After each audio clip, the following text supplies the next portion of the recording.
Hi అండి. నేనైతే ఈరోజు గ్రోసరీ ఐటమ్స్ తీసుకుందామని చెప్పి డీమార్ట్కి వెళ్ళాను అనమాట. ఇంకా అంతా అయిపోయిన అన్నీ కొనేసి వచ్చిన తర్వాత ఆటోలో కూర్చున్నాక హమ్మయ్య అనిపించింది. ఎందుకంటే అసలు 2-3 అవర్స్ అక్కడే తిరిగాం, కానీ అసలు కూర్చోడానికి ఎక్కడ ప్లేస్ ఉండదు కదా. అక్కడ చాలా కాళ్ళు నొప్పులు పుట్టే, నడుము కూడా నొప్పి పుట్టింది.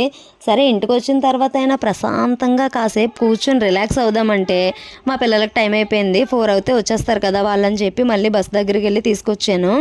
వచ్చిన వెంటనే వాళ్ళు ఆకలి అంటారు. సర్లే ఏదో ఒకటి చేద్దాం ఫాస్ట్గా, నాకు కూడా ఈజీగా ఉంటుంది కదా అని చెప్పి చూస్తే మ్యాంగో ఒక్కటే ఉంది. సరే అని మ్యాంగో మిల్క్ షేక్ చేస్తాను అనమాట. ఇందులో అయితే అసలు నేనేమీ వేయలేదు, ఓన్లీ మిల్క్ మ్యాంగోస్ వేసాను అంతే.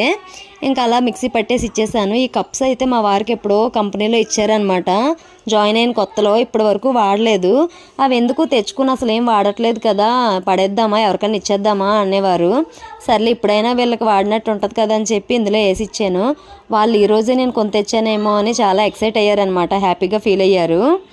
మీరు డీమార్ట్కి వెళ్ళేటప్పుడు ఎలా ఫీల్ అవుతారో కామెంట్ చేయండి. వీడియో నచ్చితే లైక్ చేయండి. బాయ్.